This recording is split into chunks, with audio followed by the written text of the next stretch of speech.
Politique demain, si tout va bien, elle se voit présidente de la République. Marine Tondelier a annoncé ce mercredi 22 octobre sur sa candidature à la présidentielle, via la primaire organisée par son parti en vue de 2027. Cette première étape ne garantit pas forcément qu'elle sera sur la ligne de départ d'ici 18 mois.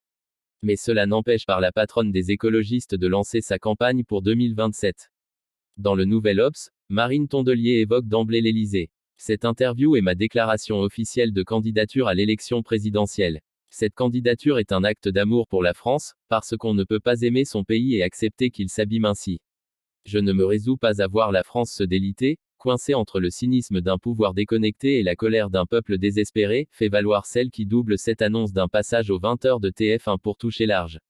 Découvrez HuffPoll, notre newsletter 100% politique. Le secret n'en était pas un, tant cela fait longtemps que Marine Tondelier prépare le terrain. Apparue dans le paysage politique national lors de son élection à la tête d'Europe Écologie Les Verts, Marine Tondelier a commencé par s'atteler à sa restauration. Nouveau nom, volonté de refondation assumée, le tout ne se fait pas sans quelques grincements de dents en interne. Comme toujours chez les Verts, il faut composer avec les sensibilités de chacun. Ou pas, nous ne sommes pas un parti qui peut se permettre d'avoir X candidats. En témoigne l'organisation de cette primaire interne. L'objectif est de désigner un candidat chargé de représenter l'écologie dans la primaire plus large à gauche pour désigner un candidat unique pour 2027. En décembre, le Conseil fédéral du parti tranche, il n'y aura qu'une seule candidature issue de notre mouvement dans la primaire générale. La motion est adoptée mais pas sans critique. Sandrine Rousseau par exemple, opposante interne de toujours à Marine Tondelier, n'hésite pas à parler de verrouillage dans Libération.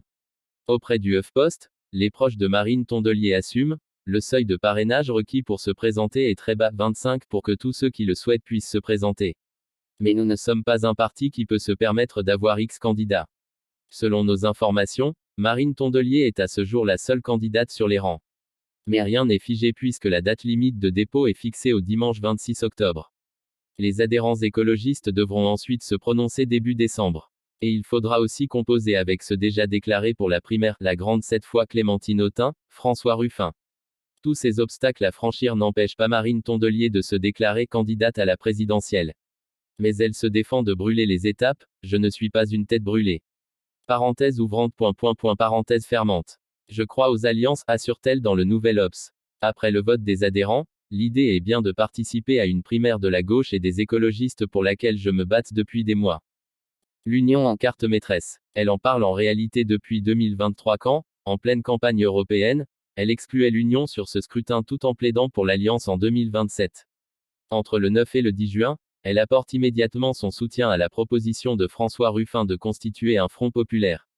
En décembre, elle pose son premier pavé, avec Lucie Castet, éphémère symbole d'une gauche unie, elle appelle officiellement à œuvrer à une candidature commune pour la prochaine présidentielle. Au fil des mois, et en dépit des dissensions qui finissent par avoir la peau du NFP, elle s'agacera publiquement de toutes les déclarations ou prises de position qui nuisent à l'unité. C'est sur ce mot qu'elle construit peu à peu son image de présidentiable, la carte qui, selon elle, peut faire la différence. Les études tendent à lui donner raison. En avril 2025, un sondage Harris Interactive pour le magazine Regard place au second tour de la présidentielle le candidat d'une gauche unie, avec LFI, avec 26% des suffrages. C'est certes moins que le RN, mais plus que le camp présidentiel. Sans les mélenchonistes, le candidat de gauche reste malgré tout crédité de 20% des voix. Réalisée près de 2 ans avant l'échéance, l'étude est à prendre avec précaution. Mais elle donne de l'eau au moulin des unionistes, et de Marine Tondelier. En juin, la secrétaire nationale est citée comme la surprise d'une enquête menée conjointement par la Fondation Jean Jaurès, l'Institut Ipsos et le Nouvel Obs et qui vise à sonder la psyché du peuple de gauche.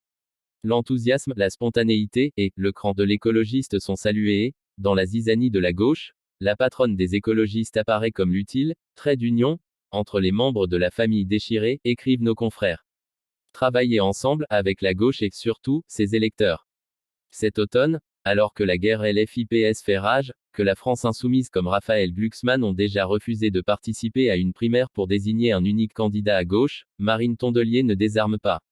Je propose officiellement à Raphaël Glucksmann et à Jean-Luc Mélenchon un débat sur la primaire, où ils veulent, quand ils veulent, dans le format qu'ils veulent, insiste-t-elle dans le Nouvel Obs. Les chances de les convaincre sont très très minces. Mais la patronne des écologistes refuse d'envisager le scénario où la primaire tomberait à l'eau. Elle aura lieu, nous sommes en train de l'organiser, maintient-elle. Ce qui ne l'empêche pas, en parallèle, de s'organiser aussi pour elle-même et ce, depuis un moment.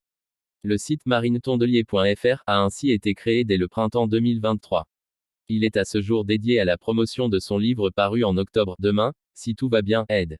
Albin Michel, la désormais candidate à l'Élysée, s'y raconte son parcours, son combat face au RN à Hénin-Beaumont au conseil municipal, sa vision de l'écologie, pas pour emmerder le monde mais pour le sauver.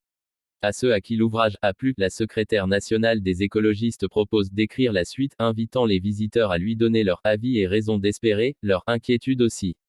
Faites-nous en part, qu'on y travaille ensemble, encourage-t-elle. Elle s'engage de son côté à proposer des séances d'échange en visio mais aussi, si tout va bien, des contenus exclusifs, dont de nouveaux chapitres.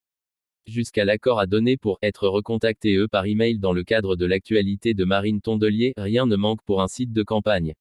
Ni ce qui est désormais sa marque de fabrique vestimentaire, une veste verte qu'elle compte amener à l'Élysée.